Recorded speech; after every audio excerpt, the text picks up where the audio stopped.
Ayaw daw maging House Speaker ni Navotas City Representative Toby Chanco. Buwelta niya yan sa mga nagsasabing gusto niya ng posisyon kaya siya nag-iingay sa flood control projects. Isiniwalat din ni Chanco ang listahan ng lahat ng mga siningit umano ni Congressman Zaldico sa 2025 budget. Narito ang aking report.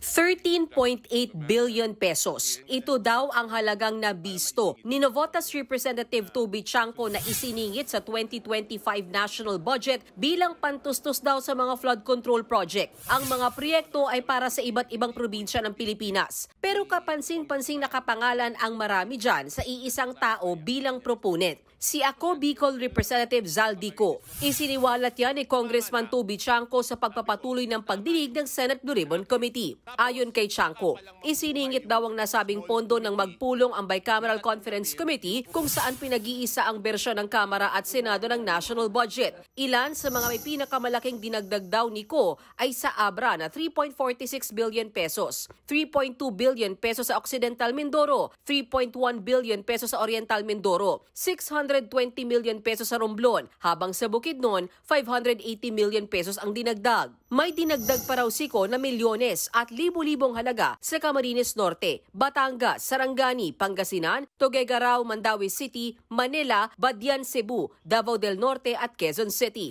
Ang mas nakakapagtaka pa raw, hindi mga kongresista ng mga nasabing lugar ang proponent ng mga proyekto kung hindi si Ko, na dating House Appropriation Chairperson. Hindi raw yan alam ng mga kongresista ng mga nasabing lugar. Ilang congressman dyan, sabi niya hindi amin yan, hindi namin ni-request yan. Nakakapanghinayang yan at nakakapanlumo para sa mga taga-Oriental Mindoro. Ayon kay Governor Bons Dolor, sa kabuuan ay 30 billion pesos ang inilaang pondo para sa kanilang flood control project. Pero karamihan daw, substandard. Simula pa lang po may mali na. Una, di akmang disenyo. San po kayo nakakita ng flood control, pero dinisenyo ng DPWH na parang gumagawa ng boulevard?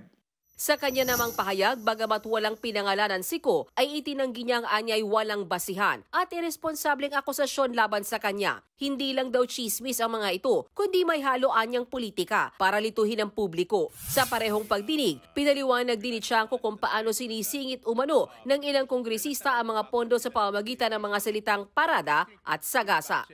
Ay, yung parking po, Your Honor, is nakiusap ka dun sa district congressman, Yes. pumayag yung district congressman. Yung sagasa po, Your Honor, is wala kang magagawa sa ayaw mo't sa gusto. Sinagot naman ni Chanco sa programang One Balita Pilipinas ng 1PH ang binabato sa kanya ni Ako Bicol Party List Representative Alfredo Garbin na gusto niya lang maging House Speaker kaya siya nag-iingay sa issue ng budget insertion. Hindi ko tatanggapin yung House Speaker. Okay, totoo nung una may mga kumakausap sa akin kung papayag ako mag-House Speaker. Ang sabi ko sa kanya, kung yan yung will ng majority of the House members, ay sige, before the SONA yon. Pero sa ngayon, hindi ko tatanggapin yan. Mga kapatid, Mean Los Baños po, huwag magpahuli sa mga balita at impormasyong dapat ninyong malaman.